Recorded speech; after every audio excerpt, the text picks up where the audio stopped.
Many celebrity purchases, for which they can pay fabulous amounts of money, seem at best just a celebrity's whim, and at worst, madness, but sometimes such spending makes sense. One of the acts of billionaire rapper Jay-Z at one of the parties at the Live Club in Miami in 2011 looks like pure bragging. He bought 75 bottles of Armand de Brignac champagne for $250,000 and left a tip of $50,000, breaking the club's record for spending. In fact, it was a very successful PR campaign.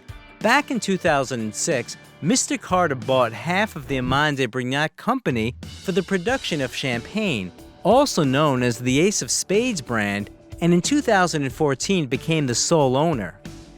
The generous gesture at the club quickly paid off due to new customers attracted by the news headlines and wanting to look as cool as Sean Jay-Z Carter.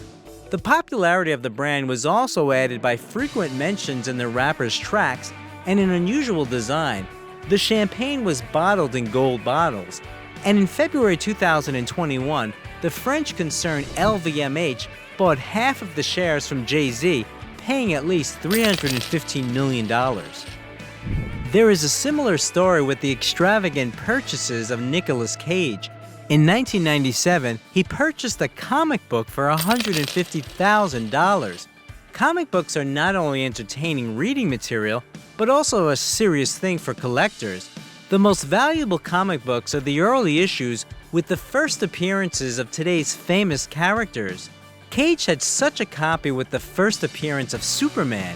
In January 2011, the comic was stolen from the actor's house, but luckily it was found in 2011.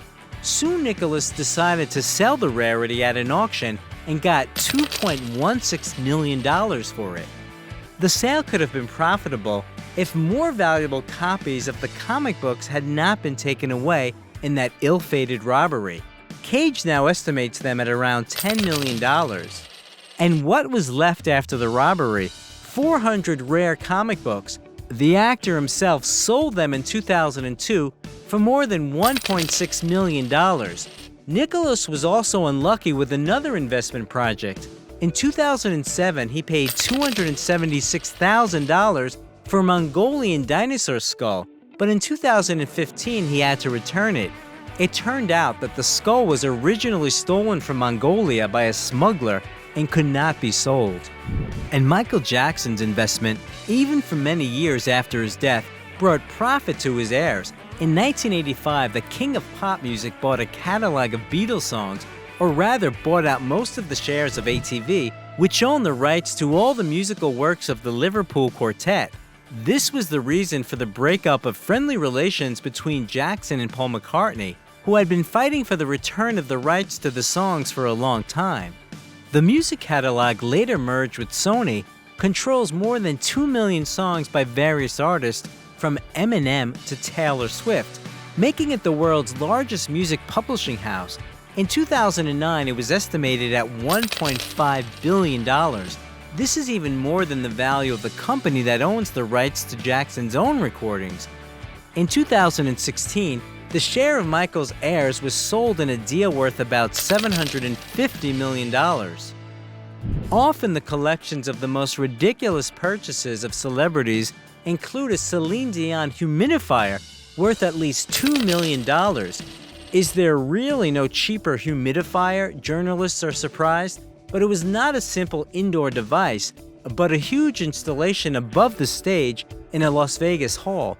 In 2002, Celine announced the signing of a 3-year contract to conduct concerts in the Sin City, and as a result, the show lasted until 2007.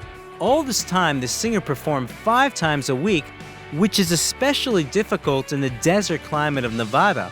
Artists singing in Las Vegas always note how important it is for the voice apparatus to maintain water balance, but Dion went further and requested to install such an expensive humidifier. And George Lucas carefully protects his real estate. The director has a $100 million ranch in California, which is not just a house, but practically a film studio. There are recording, animation, and visual effects studios. A lot of workers work there and expensive equipment is stored there. So that the ranch would not be threatened by fires, Lucas hired a personal fire brigade, 12 full-time firefighters, as well as several volunteers and 2 fire trucks protect not only Lucas's property, but also, if necessary, help the fire department nearby. Salaries of the firefighters are not disclosed, but it is known that each of the special vehicles costs about $90,000. The cost paid off at least once, when in 2013 the brigade promptly extinguished a fire that broke out on the ranch. Today, many wealthy people buy private planes for themselves. Often this is done in order to raise their prestige in the eyes of others, but for show business stars, it is often just a matter of comfort. It is difficult to imagine a world celebrity who goes through all the lengthy check-in procedures at the airport, baggage screening, and then sits for hours of endless waiting when the flight is delayed. With a busy work schedule, this is completely unacceptable. The days are already scheduled to the minute. It often happens that even in one day, they have to travel great distances. For example, in 2014, Beyoncé managed to rehearse a solo 2-hour show from start to finish in Glasgow in one day, perform at the Brit Awards ceremony in London, and then returning to Scotland, perform 2 more rehearsals of her show. Without a personal aircraft for $40 million, such a day would not have been possible to pull off. And of course, a private jet is incomparable in comfort with ordinary passenger airplanes. This means that you can spend time in flight with maximum benefit, sleep before a concert, rehearse, hold a meeting or watch your previous show, and work on mistakes. And what purchases would make your life easier? Write in the comments below. If you liked the video, leave a like and also subscribe to the channel so that you don't miss anything interesting.